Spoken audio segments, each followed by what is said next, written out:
ഇന്നലെ ഞാനൊരു അനുഭവം പറഞ്ഞില്ലേ, അപ്രതീക്ഷിതമായിട്ട് അഷ്ടപതി പാടാൻ സാധിച്ച നിഷ എന്നെ ഒരു അനുഭവം കൂടെ പറഞ്ഞിരുന്നു.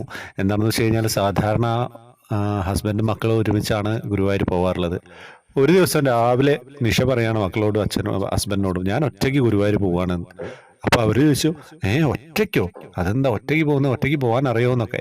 അങ്ങനെ ഞാൻ ഒറ്റയ്ക്ക് ബസ്സിലങ്ങോട്ട് കയറി. ബസ്സിൽ കയറി ഗുരുവായൂരിലെത്തി. ഗുരുവായൂരിൽ 9 മണിക്കാണ് എത്തുന്നത്.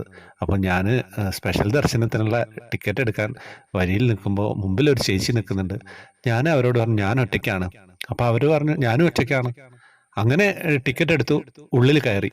9 മണിക്ക് എത്തിയ അവർ 9:15 ഉള്ളിൽ കയറി തൊഴുമ്പോഴും ഇവരുടെ ചിന്ത എന്താണെന്ന് വെച്ച് കഴിഞ്ഞാൽ ആ ചേച്ചിയെക്കുറിച്ചായിരുന്നു. ചേച്ചി ഒറ്റയ്ക്കാണെന്നാണല്ലോ പറഞ്ഞത്, ഞാനും ഒറ്റയ്ക്കാണല്ലോ.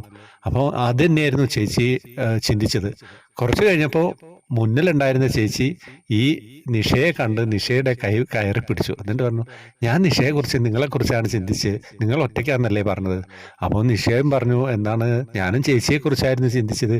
അപ്പോൾ എന്തോ ഒരു അടുപ്പം അല്ലേ, ഒരു മാനസിക അടുപ്പം. ഗുരുവായൂർ വന്നപ്പോൾ ഗുരുവായൂർ സൗഹൃദത്തിൻ്റെ കൂടെ അമ്പലമാണല്ലോ അല്ലേ.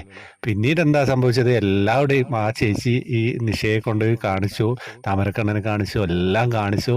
വളരെ സന്തോഷത്തോടെ രണ്ടാളും തൊഴുത് വീട്ടിലേക്ക് തിരിച്ചു വന്നു. അപ്പോൾ സംഭവം എന്താണെന്ന് വെച്ച് കഴിഞ്ഞാൽ, നമ്മൾ ഒറ്റയ്ക്കാണെന്ന് വിചാരിച്ചു കഴിഞ്ഞാലും എല്ലാം കാണുന്ന ഒരാളുണ്ടല്ലോ. അങ്ങനെ നിങ്ങൾ ഒറ്റയ്ക്കാവണ്ടെന്ന് പറഞ്ഞിട്ട് ഒരാളെ അവിടെ കൂട്ടിന് അങ്ങ് തന്ന ഒരു അനുഭവം അയച്ചു തന്നിട്ടുണ്ട്. ഇതൊക്കെയാണ് മനോഹരമായിട്ടുള്ള അനുഭവങ്ങളില്ലേ. ഗുരുവായൂർ എന്ന് പറയുന്നത് അങ്ങനത്തെ ഒരു തീർത്ഥാടന കേന്ദ്രം കൂടിയാണ്. നമ്മളെ മനസ്സറിഞ്ഞ് നമുക്ക് സന്തോഷം തരുന്ന ഒരു സ്ഥലം കൂടിയാണല്ലേ. സൗഹൃദങ്ങൾ, നല്ല നല്ല സൗഹൃദങ്ങൾ നമുക്ക് കിട്ടുന്ന ഒരു സ്ഥലം കൂടിയാണ് ഗുരുവായൂർ എന്ന് പറയുന്നത്.